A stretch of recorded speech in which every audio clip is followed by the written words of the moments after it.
New Jersey has a vast array of theater, visual art, dance, music, museums, and heritage sites, but COVID has had a devastating impact on those sectors. Join us today to meet the person leading the effort to help them make a comeback and explain why older adults should come back too.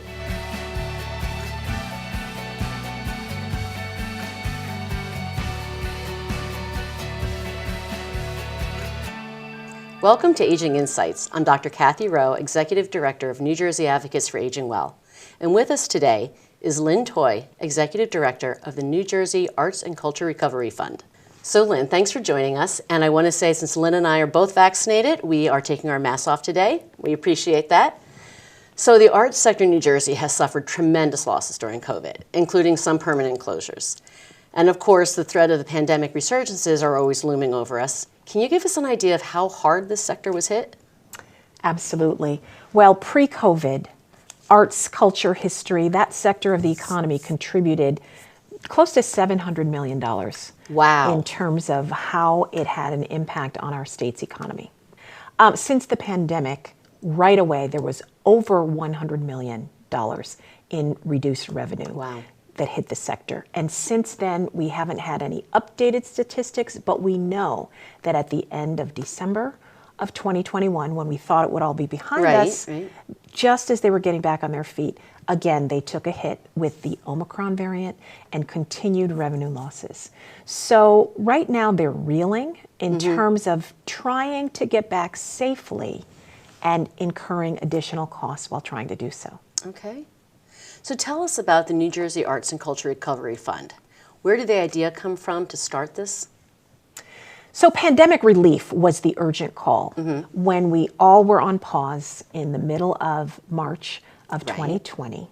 And as the months wore on, there was a group of people, a coalition of public and private funders, that felt it was very important to give special attention to our arts, culture, and historical sectors of the economy. And so with the generous support of major funders, state and local individuals, we were able to put together this fund specifically to address the needs of small arts and culture organizations, $5 million and below, so that they wouldn't be overlooked in terms of the pandemic relief. Okay. You've received a wonderful amount of financial support, including from some of New Jersey's most famous artists, like Stephen Colbert and Jon Stewart. Why do you think that is? What's the appeal? Well, the early support was amazing. When we talked about rallying behind a sector of our economy that's probably going to be the last to recover, people really understood the importance of being able to experience beauty and to be able to share in the arts, and what an important aspect of quality of life it was for New Jersey. And so a group of private and public funders, including support from many foundations and lead support from many individuals, they all decided that they wanted to band together. And in our first year, we were able to raise just over $4 million. Wow, that's terrific. And grant it back to arts, culture, and historical organizations. That is terrific. So what are some of the ways that funding has helped these venues already in the Garden State? So we have already distributed 169 grants. Wow. So 169 organizations of all sizes across arts, culture, history, museums in all 21 counties of the state, which is something we're very proud of. So the kinds of places would be your local historical society, a small arts center, places that provide arts education to children in schools, or places that put on a music festival in the center of a town. Nice. So they're all really geared towards either centering their mission around arts, around performances, around arts education, or around the history sector. Great. So how is reopening going, and what percentage of the venues do you expect to be back open to the public this spring? And what can we expect to see regarding changes with COVID safety protocols? Absolutely. So when the vaccine became available, I know across the state there was a huge sigh of relief because at least we felt like there was some safety in place and a way to bring people back together. Certainly in the performing arts, there was a lot of hesitancy about putting an audience indoors in seats. So a couple of wonderful things happened. One is that when it got warm and we could be back outside in the summer of 2021, we were able to bring people together safely following CDC guidelines, and we were able to feel that performers, to feel that employees, to feel that places of business could safely reopen with the proper protocols in place. What we're seeing is that these small organizations have had to implement guidelines that follow the best of the science and the CDC, as well as state protocols. Right. And so what we're seeing is mask mandates in certain places. We are seeing people checking vaccination to have proof of vaccination, and we are seeing policies in place not only to follow best practices, but also to give people a sense that it's safe to come back. That's a really good point. So people need to feel like it's safe to go out, for them to buy the ticket and make the plan to go out. Absolutely. Okay. So as we know, being in outdoor settings, it greatly reduces the risk of COVID exposure and transmission, and it's a safe way to participate in activities. What are some of the ways people can get outside and enjoy cultural events? You mentioned outdoor fairs, but what else can people do outside this year?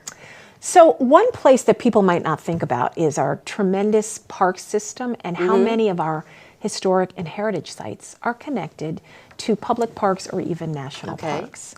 So I would highly recommend that people take advantage of opportunities to be outdoors at some of our heritage sites. Nice. Not only as participants, but also as a place where they might volunteer and get involved as a way to stay active and as a way to really enjoy the outdoors. Okay, that sounds great. I think a lot of people don't consider historic sites as something that's arts and culture, something they can do. So that's a really great point. Why are arts and culture institutions important to older adults, do you think? We know that attending live programs and visiting venues like museums and historic sites are fun and educational, but they help people connect. And we even know that it fights social isolation and art is therapeutic. So what is behind these wonderful powers of art? Well, it's one of those things that in some cases triggers great memories for people. It is cross-generational, and it's really a common language where we can gather and either experience the beauty or the joy of music or a performance in a way that we can all share that experience and translate that into a way to communicate or a jumping off point.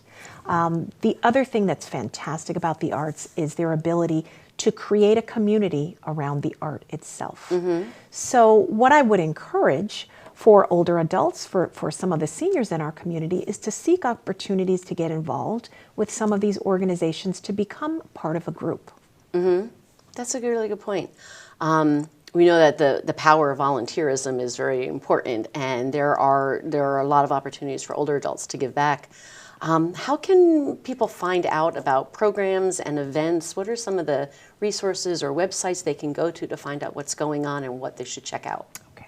Well, first, I would recommend that if they don't feel comfortable looking on a website, some people say, I want to talk to a human, to pick up the phone and call some of these places or go in person to experience and then to ask how they could use volunteers. If we go back to some of our historical sites, for example, their business model relies very heavily on community participation and volunteerism because typically they don't have a very big staff. Those are places that allow for opportunities that might feel safe, where you can work by yourself, doing transcription, for example. You might have a chance to work with artifacts or with documents and be able to transcribe so that it becomes something that is searchable. Many of these institutions and organizations still send paper mailings because some people feel like if I can see it and touch it and read it, that's the way I want my information. So they are heavily reliant on volunteers to assist with mailings. And the other way is being a docent or tour guide, which is a great learning opportunity. I've always wondered what a docent is exactly. Can you elaborate a little bit? Well, a docent program at a museum is a way to get involved so that you can be not only a tour guide, but you can become an expert and be able to create a wonderful visitor experience. Oh, nice. So they are not only ambassadors for the museums and institutions, but they're also a way to be able to replicate the museum staff so that in small groups they can share the experience and the learning about the artifacts or exhibits. That sounds wonderful. Can you tell us about ways older adults can enjoy and participate in the New Jersey art scene beyond attending? Sure. The learning opportunities, the workshops, the Okay. lectures, and especially during COVID, the ability to log in anywhere in the state to some of these sites that are offering fantastic, wonderful learning opportunities is something that I would highly recommend. Okay. There are lectures at all, at midday. There are some lectures in the evening. Some of them are happening in person, but some of them happen in tandem. So you could also participate from the comfort of your home. And then also, we're finding that many organizations are offering free or low-cost workshops if you might want to learn a new skill. Maybe Okay. you want to try basket weaving at Camden Fireworks down in Camden. Okay. Maybe you want to try a painting class at the Montclair Art Museum. Perhaps your local museum might offer an opportunity to pick up a pencil and sketch in a way you never have. Or maybe you want to learn how to work on some acting or pick up an instrument. Oh, wow, those are all great ideas. So can you give us an example of some of New Jersey's age-friendly arts and cultural venues, ones that are maybe more targeted for older adults or people with accessibility issues? Absolutely. As we look towards summer, summer music festivals that are happening all over the state of New Jersey are a great way where it's low cost, not only to go and attend, but it's also a fantastic way to volunteer and to be part of a wonderful scene. There's the Riverview Jazz Festival in Jersey City. The Asbury Park Music Foundation has Music Mondays, and many towns have these gatherings of outdoor music, and it's a great way to not only participate and enjoy the music, but also to offer a volunteer opportunity. Okay, that's great. And what are some of the ways that people can learn more about what's happening where and when in New Jersey? So I would say websites are a fantastic place to begin. Right. Not only the websites of the organizations themselves, but every county has either an Arts Alliance or an Arts Commission. Oh, okay. And I recommend that they go onto their county website to understand what's on the calendar and what's happening. I also highly recommend the New Jersey State Council of the Arts for looking for opportunities for what's happening, who their grantees are, and all the arts activity happening around the state. Okay. So, some people, especially older adults, might be feeling hesitant about getting back out there. It's been 2 years. We're not really used to it anymore. What are some ideas or suggestions you have for getting back out there? Well, something they should know is that these institutions and places of gathering have adapted to a whole new way of operating. Okay. Whereas before they might have held a workshop with 20 people in the room, now we're finding there's half as many. Whereas before you might have seen people sitting shoulder to shoulder in spaces, now they've moved seats apart. So I think people should consider either calling ahead or asking about what kinds of COVID safety measures are in place. And many websites now have a tab. Click here to understand not only our COVID policies, but what safety measures are in place. I know many organizations, even though they suffered terribly in terms of revenue losses, made investments in their physical space, adding new kinds of filters, adding the plastic guards to keep people safe, and changing their interiors to adapt to a whole new way of being.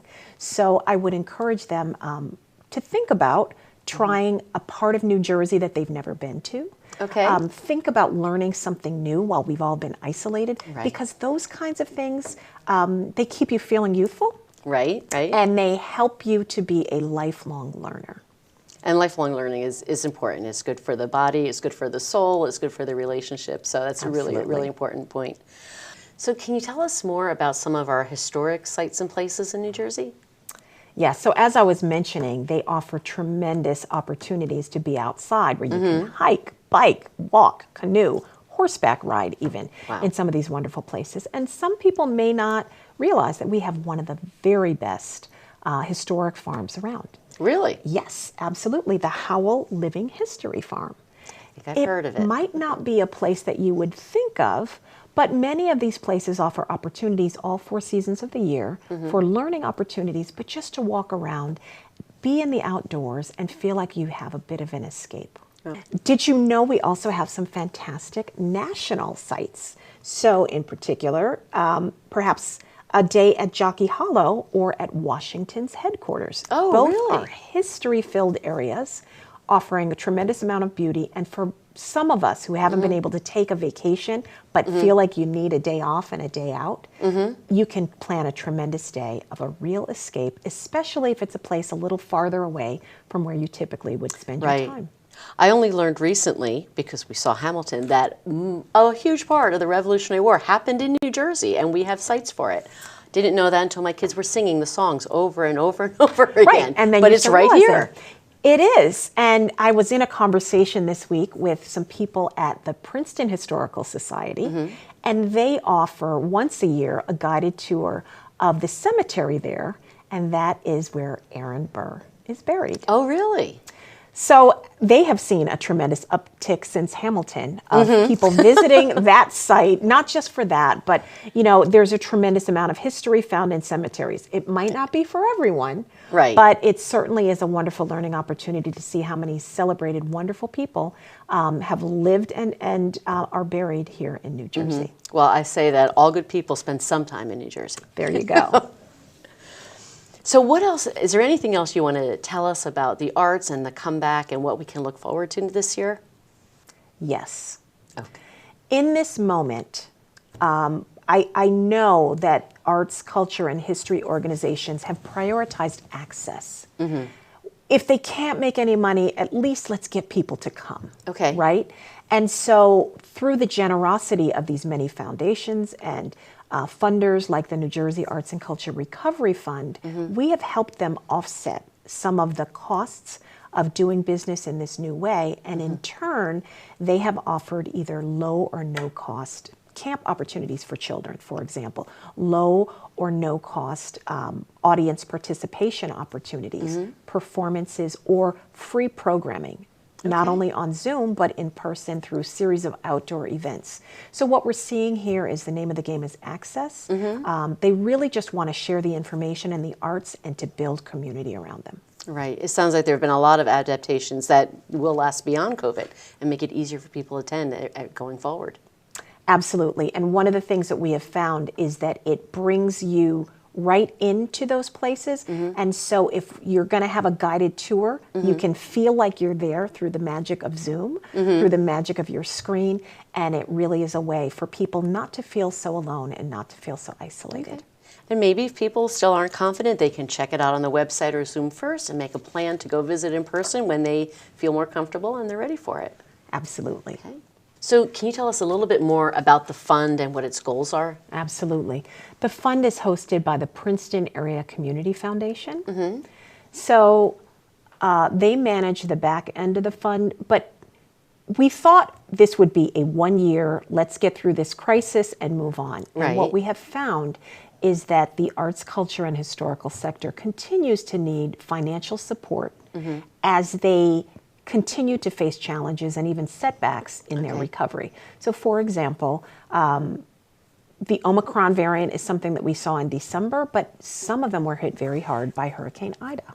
Right. And so just as they're getting back on their feet, they're finding that they need to pivot, which is a word we keep hearing, and readapt to a new normal. And that's trickling all the way back to the employment issues with bringing people back and being able to pay them either to come back to these organizations in their offices and administrative teams, or the performers that bring us the wonderful arts performances. Okay. So this is much bigger than, this is actually bigger than COVID. This is something that's going to have larger impact and benefits for the arts community. Absolutely. So while we were able to give out 2 rounds of grant funding in 2021, our grantees have told us that they continue to face some challenges based on all of the uncertainties, but also we want to be able to reach individual artists. Perhaps somebody who was able to teach 20 hours a week going into schools that now maybe only is able to teach 3 or 4 hours a week. Oh, I see. It might be a touring musician who's had, gig after gig canceled Right. and no longer has a stable form of income. So we right now have another grant round that we are looking to look at grant applications and be able to give grants to re-granting intermediaries so that they can distribute the funds to individuals across the state of New Jersey. And then for those who got a grant a year ago to help with their general operating support, we hope to be able to raise additional funds and get additional support so we are able to grant additional grants for organizations toward the late spring or early summer. Okay. And what I guess this is making me realize is we're not just talking about the big venues, the big museums and the big performing arts centers. We're talking about local, smaller. It could be something that's open once a month as a historic site or a small performing arts site, or like you said, the individual artists, which I never would have thought of before.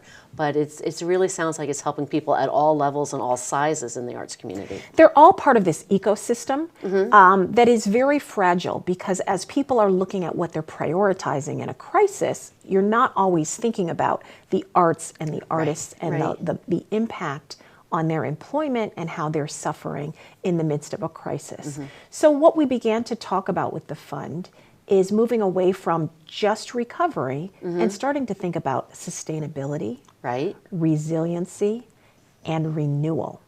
So as people are coming back, we're not just building back to the way we were, but we're trying to build back stronger and better and able to sustain should we face additional bumps in the road. And also trying to make sure that we're centering organizations that might have other struggles. They may be in underserved communities where those people are struggling more than the average community in terms of meeting their basic needs. But also we are centering BIPOC-led, those that are led by Black, Indigenous, or people of color, so that they have a fair shake and access to support as well. And I also can see that with supporting the arts and growing the arts community, making it easier for people to come back, that helps so many other parts of our economy too. It helps the restaurants, the cafes, people going out for dinner or lunch, or even the gift shop. I think this can have repercussions and long-lasting effects to really helping the economy get back and get going. Absolutely. The ripple effect of what has happened when the arts and culture sector slowed down has seen our downtowns and our main streets and all the communities surrounding those organizations also suffer as well. Well, thanks to you, we will all be getting out and getting back out there. I really appreciate you coming in today, and we appreciate the work that you are doing. This sounds like there are a lot of wonderful opportunities for people to get out and enjoy New Jersey. And we really want to encourage our older adults and our older residents to get out there, check things out, feel secure, and see what New Jersey has to offer this summer. And for those that are interested in learning more about the fund, the New Jersey Arts and Culture Recovery Fund is inviting supporters and donors who are interested in a fund that spreads resources across the state. I invite them to look at our website. We have our website address here, or also they can write directly to me. So my email is there, and I would encourage people to reach out directly, and any doors that you can open to help us get continued support would be wonderfully appreciated. Okay, thank you. And I just want to point out too that we were so glad to hear about the New Jersey Cultural Access Network Project, which is providing services and programs to help theaters and cultural organizations make their facilities accessible to older adults and people with disabilities. People can find events and the accommodations on their website at newjerseytheateralliance.org. It's a great resource for people to find out what is out there and how they can enjoy the arts community. And it's a very important form of equity and access to ensure that everyone is able to come back and has an equal opportunity to have access to these wonderful spaces to be able to enjoy the arts like everyone else. Right. Well, Lynn, thank you for joining us. It was a pleasure to have you here with us today. And thank you all for watching this episode of Aging Insights. Soon also to be a podcast.